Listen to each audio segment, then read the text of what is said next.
Hello everyone. Today we will discuss about the brachial plexus. Now this is the brachial plexus. This actually includes roots, trunk, division, cords and the branches. Just remember the mnemonics R, T, D, C, B in series because they are present in the series. So remember only the first letters R, T, D, C, B, so it will be easier for you to remember in series.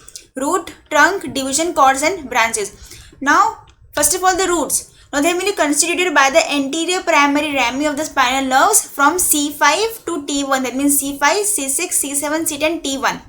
Okay. And remember they are also contributed by C4 and T2 also.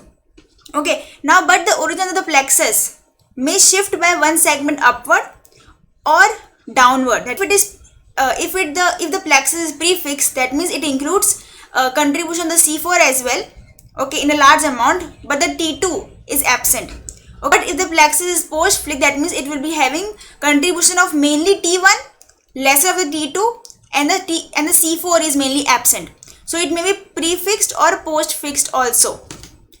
Now next is the trunks. Trunks are mainly of three. That means upper trunk, middle trunk, and the lower trunk. Upper trunk is mainly considered by the union of C5 and C6 roots. Middle trunk by the C7 only. And the lower trunk by C8 and T1 roots.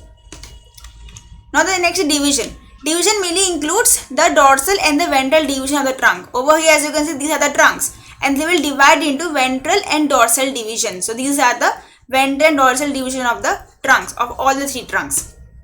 Now the cords. These are actually three: lateral cord, posterior cord and the medial cord.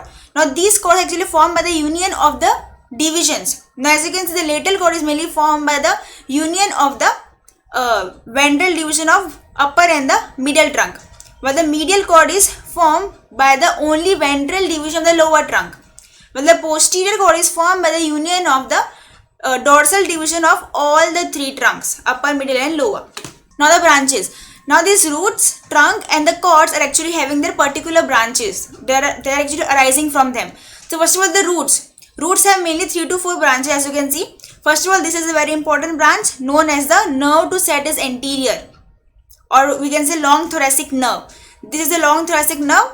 Branches of the C5, C6 and C7. They are arising from the branches C5, C6 and C7 as you can see in the diagram.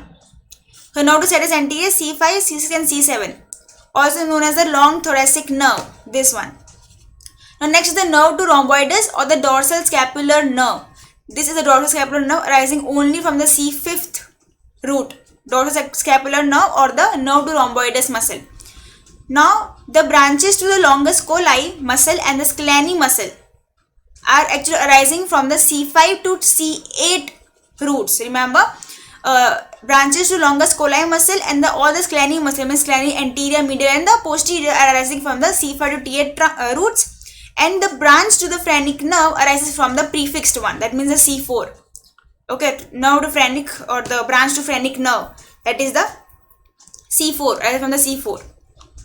Now the trunks branches. Now we have mainly 3 trunks, out of which only the upper trunk give 2 branches. Rest trunks don't give any kind of branches. Now upper trunk gives mainly 2 branches, suprascapular nerve and the subclavians nerve or the nerve to subclavius. Right. Now they both are actually arising from the same, having the same root value, that means the C5 to C6. Remember this root value is very important. Okay, so this both arising from the same root, having the same root value, that means the C5 to C6, means C5 and C6. Now the very important branches of the cords. Now we have mainly 3 cords, that is the lateral cord, medial cord and the posterior cord. Now first of the branches of the lateral cord. These are mainly 3. Just remember the mnemonics L, M, L. Lateral pectoral nerve, the lateral pectoral nerve, musculocutaneous nerve and the lateral root of median nerve. This is the lateral root of median nerve. The lateral root of median nerve and the medial root of the median nerve arising from the medial cord. These both will unite and form the median nerve. Remember, the lateral cord gives the lateral root of median nerve and the medial cord gives medial root of medial nerve. And they will unite and form the median nerve. Okay.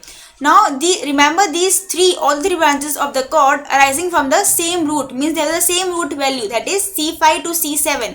C5 to C7, C5, C6, C7 is the root value of all these 3 branches of the lateral cord. Now the medial cord, this is the medial cord which actually gives 5 branches.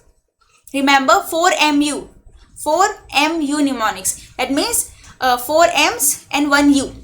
Now first of all the branches, the medial pectoral nerve. This was having the lateral pectoral nerve. Medial will have the medial pectoral nerve. And the medial cutaneous nerve of arm, medial cutaneous nerve of the forearm. The medial root of median nerve which actually communicates with the lateral root of median nerve and will form the median nerve. And last is the ulnar nerve. This is the ulnar nerve. The root value of the branches of the medial cord. Remember, these 4 M's are having the same root value. That means the C8 and T1. All these 4 M's. Medial pectoral, medial cutaneous nerve of arm, forearm, and the medial root of the median nerve. C8 and T1. While the ulnar nerve have one more root. That means the C7 also. So means ulnar nerve is actually having the root value C7, C8 and T1. Now the branch of the posterior cord, it is mainly 5 branches. That means remember the mnemonics ulnar, ULNAR. That means the upper subscapular, lower subscapular. N means nerve to latissimus dorsi, also known as thoracodorsal nerve, axillary nerve, and the radial nerve. Now the root value of this nerve is actually different. Remember that this upper subscapular, lower subscapular, and the axillary nerve. That means U, L, and A. Out of ulnar, U, L, and A are actually having the same root value. That means C5 and C6. While the nerve to latissimus dorsi or the thoracodorsal nerve is actually having root value as C6 to C8. C6, C7 and C8. While this radial nerve is actually arising from all these 5 roots. That means C5 to T1. Radial nerve C5 to T1. This thoracodorsal nerve from C6 to T8, and all the rest 3, the upper subscapular, lower subscapular, and axillary are having the same root value known as the C5 to C6 root value. So just remember all the branches, mnemonics LML, 4MU and the ulnar. You will be easily able to remember all the branches. So this was all about the brachial plexus. We'll discuss about the brachial plexus clinical aspect, that means the Erb's paralysis, Klumpke's paralysis, in our next video. Hope you understood it well. Thank you so much.